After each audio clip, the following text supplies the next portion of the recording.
Much. Marley's voice. No doubt about it. Who are you? Ask me who I was. Who were you then? Said Scrooge, raising his voice. You're particular for a shade. He was going to say to a shade, but substituted this as more appropriate. In life, I was your partner, Jacob Marley. Can you sit down? Asked Scrooge, looking doubtfully at him. I can. Do it then. Scrooge asked the question because he didn't know whether a ghost, so transparent, might find himself in a condition to take a chair, and felt that, in the event of its being impossible, it might involve the necessity of an embarrassing explanation. But the ghost sat down on the opposite side of the fireplace, as if he were quite used to it. You don't believe me, observed the ghost. I don't, said Scrooge. What evidence would you have of my reality beyond your own senses? I don't know, said Scrooge. Why do you doubt your senses? Because, said Scrooge, a little thing affects them. A slight disorder of the stomach makes them cheats. You may be an undigested bit of beef, a blot of mushroom, a crumb of cheese, a fragment of an underdone potato. There's more of gravy than grave about you, whatever you are. Scrooge was not much in the habit of cracking jokes, nor did he feel in his heart by any means waggish then. The truth is that he tried to be smart as a means of distracting his own attention and keeping down his terror, for the spectre's voice disturbed him the very marrow of his bones. To sit staring at those fixed, glazed eyes in silence for a moment would play, Scrooge felt, the very deuce with him. There was something very awful, too, in the spectre's being provided with an infernal atmosphere of his own. Scrooge could not feel it himself, but it was clearly the case, for though the ghost sat perfectly motionless, its hair and skirts and tassels were still agitated as by the hot vapor from an oven. You see this toothpick? Said Scrooge, returning quickly to the charge for the reason just assigned, and wishing, though it were only for a second, to divert the vision's stony gaze from himself. I do, replied the ghost. You're not looking at it, said Scrooge. But I see it, said the ghost, notwithstanding. Well, said Scrooge, I have but to swallow this, and be for the rest of my days persecuted by a legion of goblins, all of my own creation. Humbug, I tell you, humbug. At this, the spirit raised a frightful cry and shook its chain with such a dismal and appalling noise that Scrooge held on tight to his chair to save himself from falling in a swoon. But how much greater was his horror when the phantom, taking off the bandage round its head as if it were too warm to wear indoors, its lower jaw dropped down upon its breast. Scrooge fell upon his knees and clasped his hands before his face. Mercy, he said, dreadful apparition, why do you trouble me? Man of the worldly mind, replied the ghost. Do you believe in me or not? I do, said Scrooge, I must. But why do spirits walk the earth? Why do they come to me?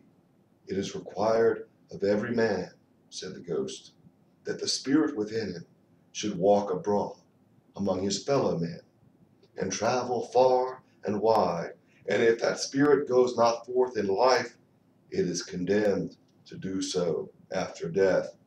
It is doomed to wander the world.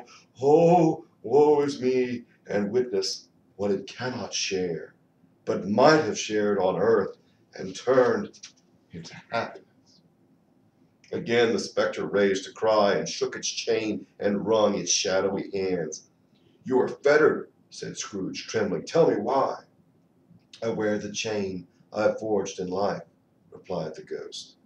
I made it link by link and yard by yard. I girded it on of my own free will, and of my own free will I wore it. It is patterned strange to you?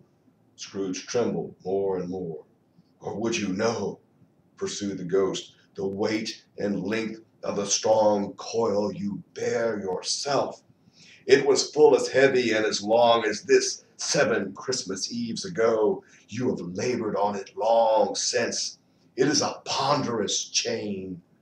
Scrooge glanced about him on the floor in the expectation of finding himself surrounded by some 50 or 60 fathoms of iron cable, but he could see nothing. "Jacob," he said implorably. "Old Jacob Marley, tell me more. Speak comfort to me, Jacob." "I have none to give," the ghost replied. "It comes from other regions, Ebenezer Scrooge, and is conveyed by other ministers to other kinds of men. Nor can I tell you what I would. A very little more is all permitted to me. I cannot rest. I cannot stay. I cannot linger anywhere. My spirit never walked beyond our counting house. Mark me! In life, my spirit never roved beyond the narrow limits of our money-changing hole. The weary journeys lie before me." It was a habit with Scrooge, whenever he became thoughtful, to put his hands in his breeches pockets. Pondering on what the ghost had said, he did so now, but without lifting up his eyes or getting off his knees. "You must have been very slow about it, Jacob," Scrooge observed, with businesslike manner through the humility and deference. "Slow?" the ghost repeated. "7 years dead," mused Scrooge. "And traveling all the time?" "The whole time," said the ghost. "No rest, no peace, incessant torture of remorse." "You travel fast?" said Scrooge. "On the wings of the wind," replied the ghost. "You might have got over a great quantity of ground in 7 years." The ghost, on hearing this, set up another cry and clanked its chain so hideously in the dead silence of the night that the ward would have been justified in indicting it for a nuisance.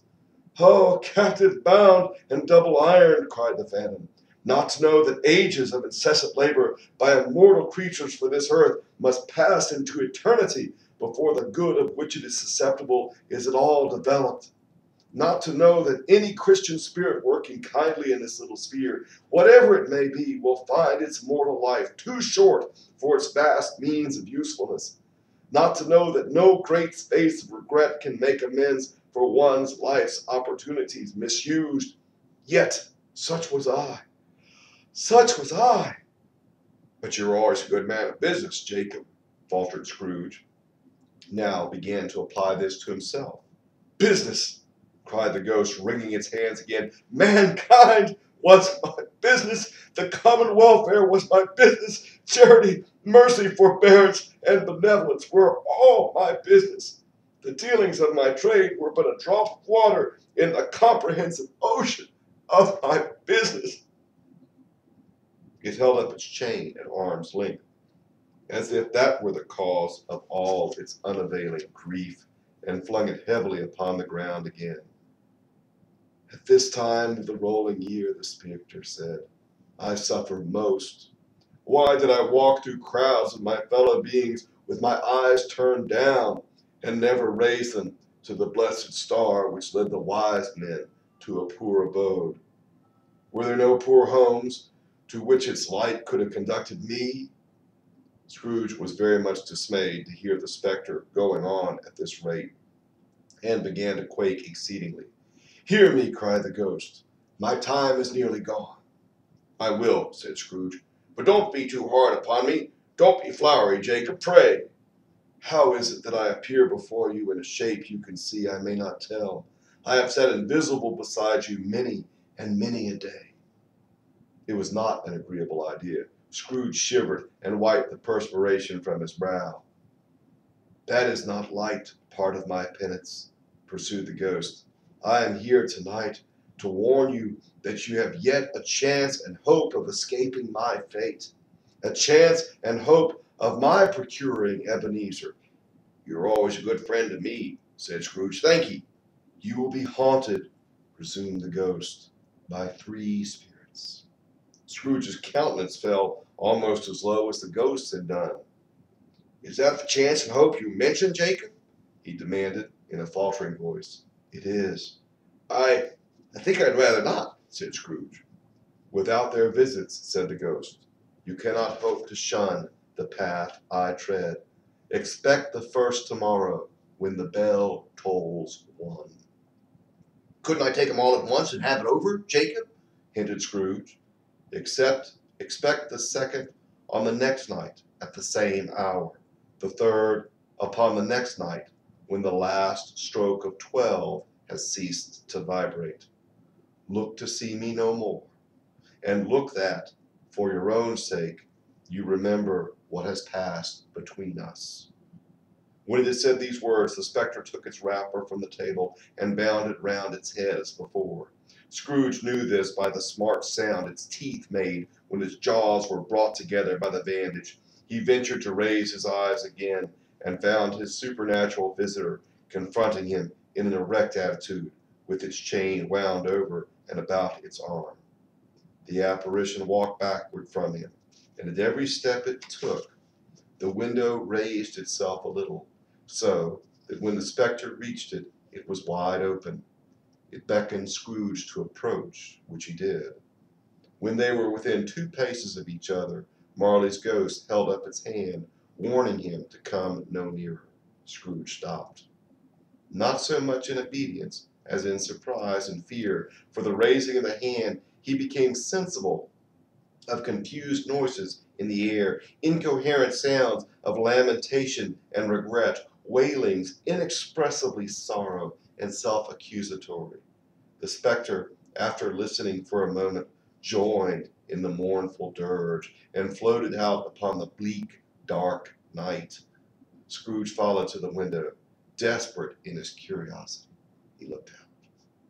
The air was filled with phantoms, wandering hither and thither in restless haste and moaning as they went. Every one of them wore chains like Marley's ghost. Some few, they might have been guilty governments, were linked together.